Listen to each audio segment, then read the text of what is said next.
Os valores aos quais eu me refiro, estão todos nesse momento, meus compatriotas, sob grave ameaça. A questão nacional é, mesmo desmoralizado intelectualmente, mesmo desmoralizado pela explosiva experiência da crise de 2008, mas é renitência da perversão neoliberal afirmar a ilusão da globalização. E eu lhes afirmo, sem nenhuma saudade do passado e sem nenhum medo de confrontar o debate mais moderno que houver, que a única coisa de fato globalizada é a informação, que substitui no seio da humanidade, mas especialmente no coração da nossa juventude global, a crença ilusória, semente certa da infelicidade, de que ser feliz é acessar um padrão de consumo maravilhoso, de cuja notícia, sem reserva ou filtro, nós tomamos cabimento pela internet ou pela televisão. Esta é a única coisa que está de fato globalizada, a informação. No mais, a questão nacional segue sendo dramaticamente verdadeira. Não por xenofobia, que é como logo se tenta desmoralizar quem quer refletir sobre o assunto. Não por isolamentos nacionalistas, exóticos, que já foram parteiro de coisas muito desagradáveis para a humanidade. Não, não é disso que nós estamos falando. Estou falando da condição mesma de empreender, de trabalhar, de produzir, de pagar salários, de pagar previdência, de pagar impostos, de financiar o Estado Nacional e suas políticas essenciais na saúde, na educação ou na polícia, se quisermos ficar apenas nas expressões mínimas do Estado, dos Estados, mesmo nas suas expressões reduzidas. As condições de empreender não são globais. Pelo contrário, cada dia mais passa e eu fico chocado como é que frações das elites brasileiras têm a descompostura de afirmar na cara da freguesia o oposto que a realidade nos impõe e ainda ter força num governo de raiz popular, democrática e progressista, como é o nosso governo. É simples de falar, é simples de perguntar. A taxa de juros, condição essencial ao ato de empreender, é global ou nacional? Assim, a taxa de juros no Japão hoje é negativa. Um jovem que está na universidade, que queira empreender no Japão, sai da universidade, toma dinheiro emprestado e paga no fim do ano 95 de cada 100 reais que tomou. Hoje, na Suíça, se você quiser depositar dinheiro, limpo. Paga-se uma taxa de administração aos bancos porque o juro é negativo. Na zona do euro, o juro é menor do que a inflação. Nos Estados Unidos da América, epicentro da retórica capitalista e liberal, a taxa de juros hoje é negativa. E no Brasil, um conterrâneo do Queiroz, lá no Santarém, desconta uma duplicata 2,5% ao mês para competir com o estrangeiro que desconta uma duplicata a 2% ao ano, com inflação de 5%. A condição de empreender, essencialmente, depende do estágio de maturidade tecnológica. E a pergunta simples que se faz, o domínio tecnológico é global? O Brasil é contemporâneo, sob o ponto de vista do manufaturado, das pontas tecnológicas do mundo, em eletroeletrônica? Todos aqui carregamos 1, 2, e eu que sou louco carrego 3 aparelhos de celular, estou falando num microfone, tudo isto na eletroeletrônica o Brasil não sabe fazer. E pagamos inteligência numa conta superior a 10 bilhões de dólares. E isto intrinsecamente é uma variável da educação. Brizola, Darcy, já diziam tão clara e efusivamente. É quanta matemática se dá ao conjunto da sociedade, a parteira da engenharia, da inovação e, portanto, da tecnologia. E se paga de royalties já para cima de 10 bilhões de dólares ao estrangeiro. A condição de escala, meus compatriotas, desculpe, eu não posso ser breve, eu avisei.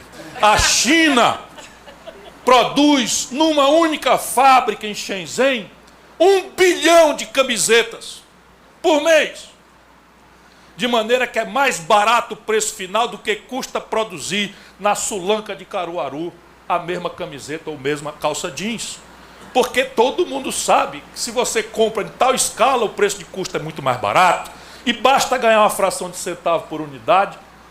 E se nós misturarmos as três assimetrias para não incumpridar a conversa, anacronismo tecnológico extenso, escala pequena, estrangulamento no financiamento, e nós vamos dizer que a questão nacional é um anacronismo dos dinossauros do passado, para atender a quem? Não é ao trabalhador brasileiro, não é ao empreendedor brasileiro. Temos que repor modernizadíssima a questão nacional no debate brasileiro. Isto é o trabalhismo. Isso é o que o velho Getúlio Vargas já advertia. Depois do Getúlio, houve um golpe no Irã, por coisa menor do que nós fizemos com a lei de partilha do petróleo, meu caro Maneca. Aqui no Brasil, eu, deputado federal, ajudei a fazer. Por coisa muito menor, derrubou-se o Mossadegh, primeiro-ministro do Irã, e se instalou a crudelíssima ditadura do Shah Reza Pahlavi no Irã, pela questão do petróleo, por coisa menor do que nós fizemos na lei de partilha aqui no Brasil. Não duvidem, isto é real.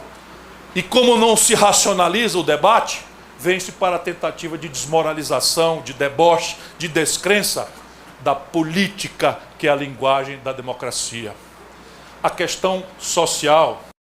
Repare bem, o Brasil, que tem melhorado apenas e expressivamente para demonstrar que é possível, a massa salarial brasileira, puxada pelo salário mínimo, quando eu era ministro da Fazenda, equivalia a próximos 97 dólares e 30 centavos a poder de compra.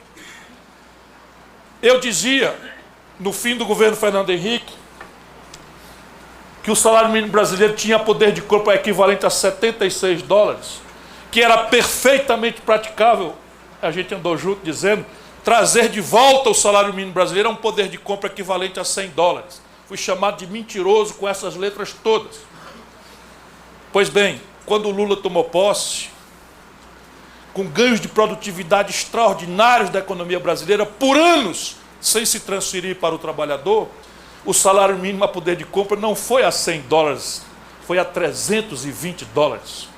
E só fizemos bem a economia brasileira, que ganhou base de consumo e, portanto, se permitiu avançar no acesso a bens duráveis, semiduráveis. É modernidade na veia falar na questão social no Brasil. Se não por imperativo moral de quem não pode viver num país que tem tudo no mundo para dar vida digna aos seus filhos e ainda persiste com as melhoras todas como a mais desigual das economias em matéria de distribuição de renda. O Brasil tem renda por distribuir e quem resolve isso para o bem ou para o mal, bem ou mal feito, é a política. É a única linguagem. Por fim, eu quero chamar a atenção de um outro valor intrínseco, para além da questão nacional, para além da questão da desigualdade, a questão da matriz mesma do desenvolvimento do país. Olhemos os experimentos contemporâneos, sempre preocupados em não deixar ninguém desmoralizar nossa reflexão moderníssima em cima dos valores tradicionais que o trabalhismo brasileiro, que o trabalhismo de Leonel Brizola, que o trabalhismo de Getúlio Vargas tem adaptados às realidades complexas do mundo moderno. Atualidade absurda. Qual é o experimento contemporâneo que o mundo inteiro admira em matéria de desenvolvimento? É a China. Será que é por acaso que o único mega espaço geográfico no mundo que a crise trata apenas de ver qual é o volume de crescimento, se é 14, 12, 10 ou na crise extrema, 6,5% de crescimento ao ano? Ou nós outros, no Ocidente, que estamos assistindo a velha Europa, arrebentar a condição do povo grego, do povo espanhol, do povo português, do povo irlandês.